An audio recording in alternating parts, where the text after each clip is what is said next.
3.5 کلو، ان کی کیا پرائس بن رہی ہے وہاں پر، تو آپ نے اس حساب سے رقم دینی ہوگی، نہ کہ پاکستانی روپیز میں دینی ہوگی۔ یہ بات آپ نے دھیان میں رکھنی ہے۔ اب پاکستان میں کتنی اس کی رقم بن رہی ہے وہ میں آپ کے ساتھ شیئر کروں گی، جیسے کہ آپ کو چارٹ میں نظر آ رہا ہے اسکرین پہ۔ گندم کا آٹا اس کی قیمت ہے 240 روپے پر ہیڈ، جو 700 روپے، کھجور 2400 روپے، اجوا کھجور 19,000 روپے، کشمش 6,000 روپے۔ اب دیکھیں کہ 240 روپے جو بندہ ادا کرے گا صدقہ فطر، اس کا بھی ہو جائے گا ایک بندے کا۔ اب جیسے اجوا کھجور ہے 19,000 روپے، یا کشمش ہے 6,000 روپے، یا کھجور ہے ان کی یعنی اس حساب سے ادا کرے گا، اس کا تب بھی صدقہ فطر ہوگا۔ لیکن جیسا کہ اللہ تعالیٰ فرماتا ہے کہ انسان جتنا زیادہ کرے گا اللہ تعالیٰ اس کو اتنا زیادہ اجر دے گا، یعنی جتنا زیادہ جو صدقہ فطر نکالے گا اللہ تبارک و تعالیٰ اسی حساب سے اس انسان کے گناہوں کو بھی بخشے گا، اور روزے میں ہونے والی جتنی بھی غلطیاں کوتاہیاں لغو باتیں ہیں، یا جو بھی انسان سے کوئی بھی اگر غلطی سرزد ہوئی تو اللہ تبارک و تعالیٰ اس کے صدقے سے معاف فرما دے گا۔ تو جتنا زیادہ کوئی ادا کرے گا تو اس کے لیے اتنا زیادہ بہتر ہے۔ تو آپ نے ان چیزوں کا ریٹ اپنے کنٹری کے حساب سے دیکھنا ہے، اور اسی حساب سے آپ نے اس کو ادا کرنا ہے۔ اچھا، کہ کس کو ہم صدقہ فطر دے سکتے ہیں، یعنی کن کو دینا چاہیے؟ اچھا، جن لوگوں کو زکوٰۃ دے سکتے ہیں انہی لوگوں کو ہم دے سکتے ہیں صدقہ فطر، جس میں ان کا جس کو آپ دے رہے ہیں ان کا مستحق ہونا لازمی ہے۔ جن میں جو آپ کے زیادہ قریبی رشتہ دار ہیں ان کو دینا زیادہ اچھا ہے، بہتر ہے، آپ کو اس کا ثواب ملے گا۔ قریبی رشتہ دار کو پہلے ادا کرنا چاہیے۔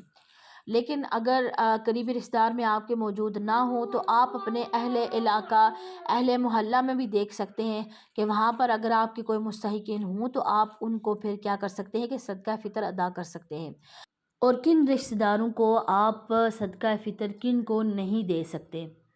جو آپ کی اصل ہیں، یعنی آپ کے والدین، آپ کے ماں باپ، آپ کے دادا دادی، آپ کے نانا نانی، یعنی جن سے جو آپ کی اصل ہیں، آپ کا خاندان ہے، اس کو آپ نہیں دے سکتے۔ اور اس کے علاوہ آپ اپنے اولاد میں سے کسی کو نہیں دے سکتے، بیٹا بیٹی، اور آگے پوتا پوتی، نواسے نواسیاں، ان کو آپ زکوٰۃ نہیں دیتے، یعنی جن سے آپ ہیں، جو آپ کی اصل ہیں، اور جو آپ کی آگے نسلیں ہیں، ان کو آپ نہیں دے سکتے۔ اس کے علاوہ بھائی کو دی جا سکتی ہے، بہن کو دے سکتے ہیں، اور اس کے علاوہ خالہ کو، پھپھو کو، چچا کو، ماموں کو، اور اسی طرح جتنے بھی آگے رشتے ہیں سب کو آپ دے سکتے ہیں، کزنز کو بھی دے سکتے ہیں، اور باقی سارے رشتہ داروں کو آپ دے سکتے ہیں۔ چچا کو نہیں، چچا کو بھی دے سکتے ہیں، اور ماموں کو بھی آپ دے سکتے ہیں۔ لیکن یہ آپ نے اس بات کا دھیان رکھنا ہے کہ مستحقین ہوں، مستحقین کو آپ نے دیکھنا ہے۔ اچھا، ایک بہن نے مجھ سے سوال پوچھا کہ میری ایک بہن ہے جو پاکستان میں ہے اور میں انگلینڈ میں ہوں، میری بہن جو ہے ان کے شوہر کا انتقال ہو چکا ہے اور ان کے 4 بچے ہیں، تو کیا میں ان کو زکوٰۃ یا جو صدقہ فطر ہے یا جو بھی میرے معاملات میں کیا ان کو دے سکتی ہوں؟ میں نے کہا اگر تو وہ واقعی میں مستحق ہیں تو پھر تو آپ ان کو دیں گی۔ تو انہوں نے کہا کہ نہیں، ان کا کاروبار اچھا چل رہا ہے، گھر بھی ان کا اپنا ہے، سارے معاملات یعنی انہیں سیٹ ہیں، ان کو اس چیز کی ضرورت نہیں ہے۔ تو پھر میں نے کہا کہ اگر ایسا ہے، اور میں نے آنکھوں سے مشاہدہ بھی کیا ہے کہ بس وہ سمجھتی ہیں کہ شاید عورتیں کہ ان کو وہ بیوہ ہو چکی ہیں تو اب وہ چاہے امیر بھی ہوں تو وہ لے سکتی ہیں صدقہ خیرات، یا یتیم بچے ہیں اور وہ امیر ہیں اور وہ سمجھتے ہیں کہ شاید وہ لے سکتے ہیں، تو ایسا ہرگز نہیں ہے۔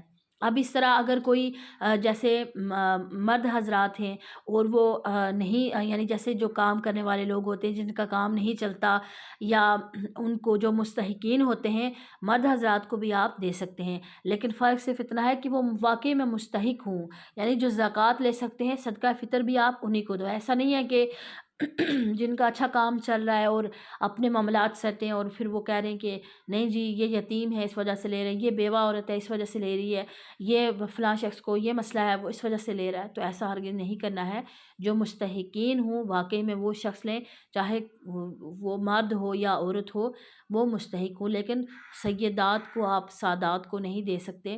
اس کے علاوہ جو باقی غریب لوگ ہوں، مستحق ہوں، ان کو آپ دے سکتے ہیں۔ مجھے امید ہے کہ آج کی ویڈیو آپ کو سمجھ میں آ گئی ہوگی۔ ویڈیو اچھی لگے اس کو لائک اور شیئر کرنا مت بھولیے گا۔ السلام علیکم ورحمۃ اللہ وبرکاتہ۔